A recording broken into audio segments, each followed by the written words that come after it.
नमस्कार। Agree pro के online platform पे आपका स्वागत है। आज हम आप आगे अपने इस टॉपिक को कंटिन्यू करेंगे। हम पढ़ रहे थे सेल के बारे में, कोशिका के बारे में। उस कोशिका के बारे में हमने उसका इतिहास पढ़ा, कोशिका के मॉडल्स के बारे में पढ़ा। आज उसी के अंदर कोशिका की संरचना के बारे में पढ़ रहे थे। कोशिका की संरचना के बारे में जहां तक हम बात करें तो हम लोगों ने उसको तीन हिस्सों में डिवाइड किया था, तीन भाग के अंदर बांटा था। सबसे पहले हमने इसको बांटा था उसके बाहरी आवरण के अकॉर्डिंग। बाहरी आवरण के अंदर हम लोगों ने दो चीजों की बात करनी थी, एक थी सेल वॉल,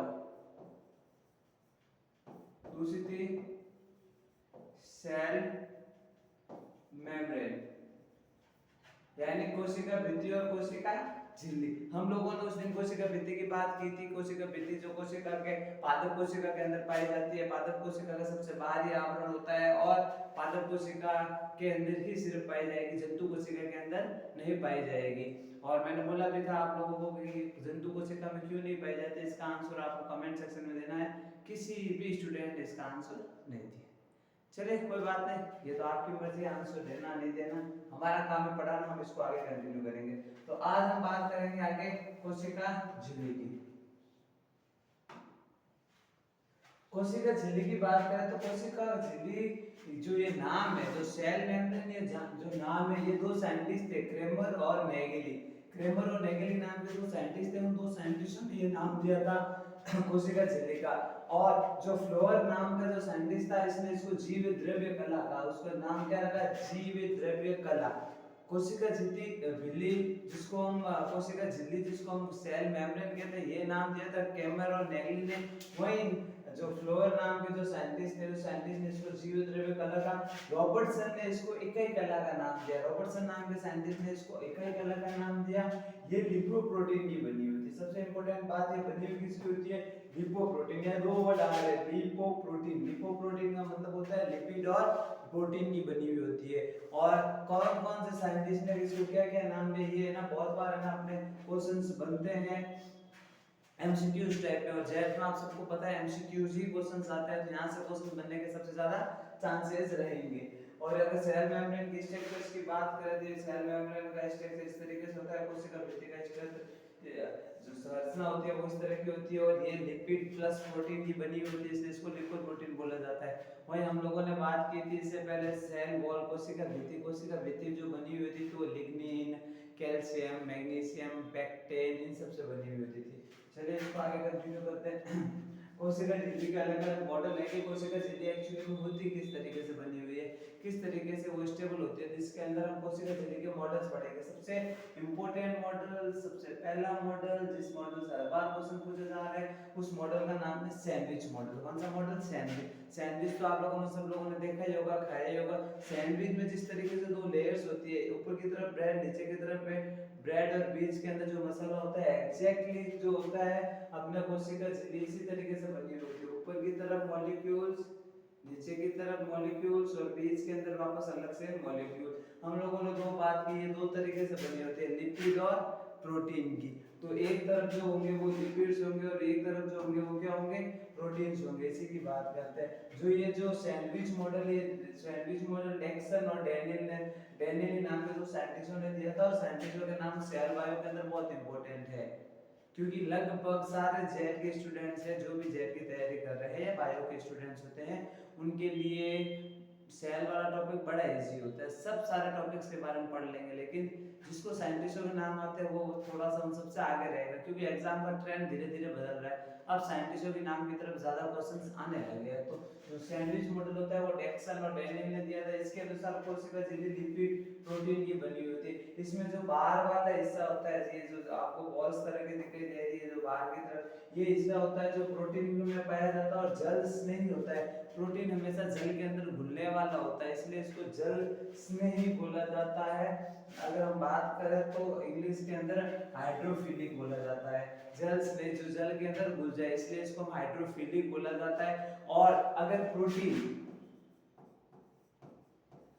प्रोटीन जल स्नेही है तो जो लिपिड होगा वो होगा जल विरागी। जल स्नेही या जल विरागी की बात करें, जल स्नेही वो जो जल के अंदर घुल जाता है, जल विरागी वो जो जल के अंदर नहीं घुलता। इंग्लिश मीडियम के लिए हाइड्रोफिलिक और हाइड्रोफोबिक। फोबिक का मतलब होता है डर, जो पानी के अंदर नहीं घुलता। सैंडविच मॉडल्स के अंदर क्या होता है, दो लाइंस होती है, ऊपर की तरफ ये लाइन, फिर नीचे की तरफ ये लाइन। ये जो बनी हुई होती है ये प्रोटीन की बनी हुई होती है, नीचे वाली लाइन भी प्रोटीन की बनी हुई है। जो बीच में ये जो हाइड्रोफोबिक जो बना हुआ होता है ये लिपिड का बना हुआ होता है, ये सेल वॉल का स्ट्रक्चर होता है। और जो अगर कोशिका की बात करें तो इसके ना मोटाई मापी जाती है, इसकी मोटाई एम मीटर के अंदर नापी जाती है। जो अगर प्रोटीन की लेयर्स की बात करें तो उसकी मोटाई 20 से 25 सेंटीमीटर होती है, और दो पंक्तियों के अंदर होता है, एक ऊपर की तरफ एक नीचे की तरफ, बीच के अंदर लिपिड होता है, ऊपर प्रोटीन नीचे प्रोटीन बीच में लिपिड। ये सैंडविच की तरह दिखाई देता है इसलिए इसको सैंडविच बोला जाता है। प्रोटीन वाला हिस्सा जल नहीं होता है, वहीं लिपिड वाला हिस्सा जल विरागी होता है। इसका इसके अनुसार जीवद्रव्य कला 70 एस 80 एस एमीटर्स की होती है, 70 और 80 एस मिलीमीटर्स की जीव कला की मोटाई होती है एमीटर्स की। इसके बारे में हम और आगे की तरफ विस्तृत बात करेंगे। फिर हम बात करते हैं दूसरे और दो तीन मॉडल्स हैं, उन मॉडल्स की बात करते हैं। सबसे इंपॉर्टेंट मॉडल्स तो हम लोगों ने बात की, सैंडविच मॉडल होता है, डेडक्सन और डैनियल ने दिया था। उसके बाद एक और मॉडल आता है जिसका नाम है लियोनॉइड मॉडल। लियोनॉइड मॉडल जो दिया था वो एक साइंटिस्ट थे, ओवटन ने दिया था। और इनका मानना है कि कोशिका भित्ति सिर्फ प्रोटीन की बनी होती है। सिर्फ किसकी बनी होती है, प्रोटीन की। किसका मानना, ओवटन्स के नाम के जो साइंटिस्ट है इनका मानना था कि कोशिका झिल्ली सिर्फ प्रोटीन की बनी होती है। फिर एक और मॉडल आता है जिसको हम बोलते हैं इकाई कला मॉडल। हमको पता है कि पीछे पहले भी पढ़ा था कि कोशिका को इकाई कला भी बोला जाता है, और इसको इकाई कला जो नाम दिया था वो रॉबर्टसन ने दिया था, उन्होंने अपने एक मॉडल भी दिया। इनका मानना था कि लिपोप्रोटीन से बना होता है। ये जो इकाई कला मॉडल है ये एग्जैक्टली अपने जो सेम है वो है सैंडविच मॉडल से। जो सैंडविच मॉडल होता है बिल्कुल उसी के जैसा, लेकिन ये डिफरेंस क्या है कि इकाई कला मॉडल में रॉबर्टसन इसका स्ट्रक्चर, इसकी संरचना नहीं बता पाया था। वही अपने डैनियल और डिक्सन ने ये भी बताया कि लिपोप्रोटीन के बने होते हैं, लेकिन उन्होंने इसके साथ साथ अपनी संरचना भी बताई थी कि कोशिका की संरचना किस तरीके से होती है। फिर एक आता है जिसको हम बोलते हैं तरल मोज़ेक मॉडल। तरल mosaic model, liquid mosaic model, ये दिया था सिंगर और निकोलसन, दो इंपॉर्टेंट साइंटिस्ट है अपने बायो के अकॉर्डिंग, सिंगर और निकोलसन। इसकी बात करते हैं, उन्होंने ये बताया कि जीवित द्रव्य कला 70 एमीटर की होती है तथा लिपोप्रोटीन की बनी होती है। ऑलमोस्ट सारे साइंटिस्ट एक ही तरह की बात करें, एक लियोनॉइड मॉडल्स को हटा दें। लियोनॉइड मॉडल वाले ने बोला था सिर्फ प्रोटीन का बना होता है। बाकी तीनों जो मॉडल्स है, तीनों मॉडल्स एक ही बात प्रूव कर रहे हैं कि ये सारे लिपोप्रोटीन की बनी होती है, यानी लिपिड प्लस प्रोटीन की बनी होती है। इसमें वर्षा का अंदर का अस्तर अंदर की ओर होता है, जो कि हमने सैंडविच मॉडल में पढ़ा। फैट वसा जो अंदर की तरफ बीज के अंदर होगी, इस तरीके से ये फैट हो गई, वसा हो गई, और वो बाहर की तरफ क्या होंगे, प्रोटीन्स होंगे। बाहर की तरफ क्या होंगे, प्रोटीन, जिसमें जल नहीं होता और आंतरिक जल विरागी होता है। बाहर का सिरा जो प्रोटीन का होता है जो कि जल नहीं होता, जो आंतरिक सिरा होता है जो जल विरागी होता है। ये वो अपने चार मॉडल्स पढ़े, कौन कौन से, सैंडविच मॉडल पढ़ा हम लोगों ने, हमने लियोनॉइड्स मॉडल पढ़ा, हम लोगों ने इकाई कला मॉडल्स पढ़ा, और हम लोगों ने किस मॉडल्स की बात की थी, तरल मोज़ेक मॉडल्स की बात की थी। ये हमारे यहाँ पर होता है कोशिका झिल्ली के मॉडल्स की बात। फिर कोशिका झिल्ली के गुण क्या क्या है, कोशिका झिल्ली के कैरेक्टर्स क्या क्या है, उसकी बात करते हैं। किस किस से, ये पतला होता है, कोशिका झिल्ली का जो आवरण होता है वो पतला होता है, इसके अंदर प्रकाशता पाई जाती है, इलास्टिक पाई जाती है, फ्लेक्सिबल होती है, कोशिका के अंदर जो मूवमेंट्स होता है उसको सहन करके फ्लेक्सिबल होती है। इसके अंदर चयनात्मक पारगम्य होना पाएगी, इसका गुण है चयनात्मक पारगम्य, यानी पारगम्य का मतलब होता है आर पार बहना, चयनात्मक पारगम्य का मतलब होता है कुछ चुनी हुई चीजों का, सिलेक्टेड चीजों को ये आर पार जाने देते हैं, इसलिए ये कैसी होती है, चयनात्मक पारगम्य होती है। जैसे अगर हम ह्यूमंस के अंदर कोशिका होगी तो हमन के कोशिका के अंदर माइटोकॉन्ड्रिया भी होगा, तो वहां तक हमारा खून जाता है, तो वो कोशिका के अंदर खून को तो जाने दे रहा है, लेकिन कोशिका के अंदर जो लिक्विड है उसको वापस नहीं आने देता है। ऐसा जब खून जा रहा है लेकिन और कोई चीज अंदर से बाहर नहीं आती, सिर्फ खून को जाने दे रहा है, तो खून के लिए क्या है, चयनात्मक पारगम्य है। तो इस तरीके के जो सिलेक्शंस होता है, जो पारदर्शिता होती है उसको बोलते हैं चयनात्मक पारगम्य। फिर हम आगे बात करेंगे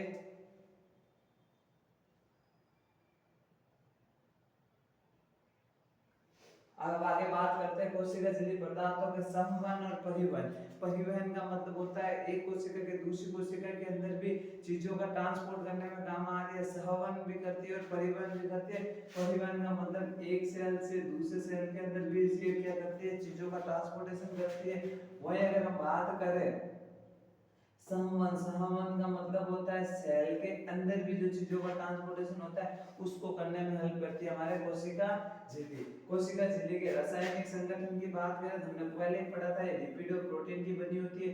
लिपिड होता है वो 30 से 40% होता है, वही 50 से 60% ही होता है प्रोटीन होता है, और 1% इसके अंदर कार्बोहाइड्रेट्स पाया जाता है। लिपिड और प्रोटीन की बनी हुई है तो लिपिड और प्रोटीन तो सबसे ज्यादा हो गई होगा, लेकिन 1% इसके अंदर और क्या पाया जा रहा है, कार्बोहाइड्रेट्स। और ये इसके स्ट्रक्चर्स होते हैं अलग अलग तरीके से सेल को सेल मेम्ब्रेन कोशिका झिल्ली कैसे दिखाई देती है। चलिए फिर आगे बात करते हैं हम लोग। कोशिका के अंदर दो तरीके का परिवहन होता है। हम लोगों ने बात की थी सहवन परिवहन और सहवन और परिवहन, इसमें भी दो तरीके के परिवहन होते हैं, निष्क्रिय परिवहन और सक्रिय परिवहन। जब पदार्थ के अणु अधिक सांद्रता से कम सांद्रता की ओर गमन करते हैं बिना किसी ऊर्जा से, उसे निष्क्रिय परिवहन कहते हैं।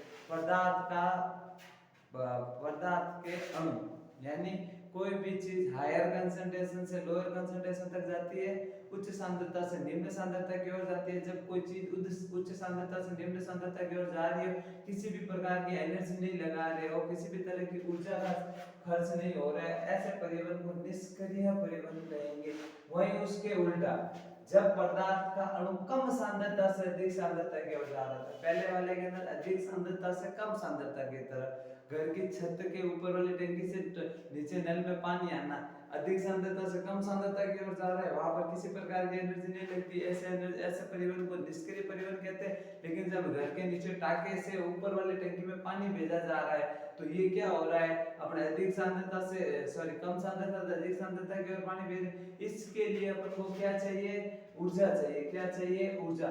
ऊर्जा की सहायता से होने वाला गमन को हम सक्रिय परिवहन कहेंगे, वही बिना ऊर्जा की सहायता से होने वाले गमन को हम निष्क्रिय परिवहन कहेंगे। चलिए आगे बढ़ते हैं। हम लोग यहाँ कोशिकांग की बात करेंगे। हमने जो कोशिका आवरण की बात थी वो हमने कर ली थी। हम लोगों ने हमने यहाँ से इस टॉपिक को शुरू किया था कि हम कोशिका के बारे में पढ़ेंगे, और हमको कोशिका के बारे के अंदर हम लोगों ने बोला था कोशिका को तीन हिस्सों में बांटा। कोशिका के आवरण, आवरण के अंदर हमने सेल वॉल और सेल मेम्ब्रेन, कोशिका झिल्ली और कोशिका भित्ति दोनों टॉपिक पढ़ चुके हैं। अब हम बात करेंगे साइटोप्लाज्म की, कोशिका के द्रव्य की। इसके अंदर दो भाग होते हैं, कुछ ठोस भाग और तरल भाग। ठोस भाग को हम बोलते हैं ट्रोफोप्लाज्मा और तरल भाग को बोलते हैं हाइलोप्लाज्मा। ठोस भाग के अंदर हमारा बहुत सारे कोशिकांग आते हैं, बहुत सारे क्या आते हैं, कोशिकांग आते हैं। उन कोशिकांग की बात करते हैं। इन कोशिकांग देखो, एक तो कोशिका के चारों ओर में बाउंड्री होती है, दूसरी कोशिका जो कोशिका के जो अंग होते हैं उनके भी चारों ओर क्या होती है, बाउंड्री। जैसे अगर हम बात करें कि माइटोकॉन्ड्रिया के स्ट्रक्चर से, तो माइटोकॉन्ड्रिया के स्ट्रक्चर के जो बाहर की तरफ जो आवरण बना ये, इसको भी हम झिल्ली बोलेंगे। तो हमारे पास तीन तरीके के कोशिकाएं पाए जाएंगे। सबसे पहले कोशिकाएं जिनके चारों ओर डबल मेम्ब्रेन हो, दोहरी झिल्ली हो, दो झिल्ली कोशिका, इसमें आएंगे माइटोकॉन्ड्रिया, हरितलव और केंद्र। ये तीन ऐसे कोशिकाएं होंगे जिसके चारों ओर डबल मेम्ब्रेन होगी, एक मेम्ब्रेन बाहर की तरफ, एक मेम्ब्रेन अंदर की तरफ, डबल मेम्ब्रेन इसके अंदर होगी। अगर वो एक कोशिका झिल्ली विहीन मेम्ब्रेन की बात करें जिसके चारों ओर किसी प्रकार की कोई झिल्ली नहीं होती, वो होते हैं राइबोसोम, तारकाय और केंद्रिका। राइबोसोम, तारकाय और केंद्रिका। और एक झिल्ली जिसके बाहर की तरफ एक झिल्ली होती है वो होते हैं अपने ईआर, लाइसोसोम और सूक्ष्मकाय। सूक्ष्मकाय का मतलब होता है माइक्रो बॉडीज। ये सारी चीजें होती है जो इन सब की बात करेंगे। ये क्या होता है, कैसे नहीं होता, हम नेक्स्ट क्लास में बात करेंगे। आज के लिए यही तक, धन्यवाद।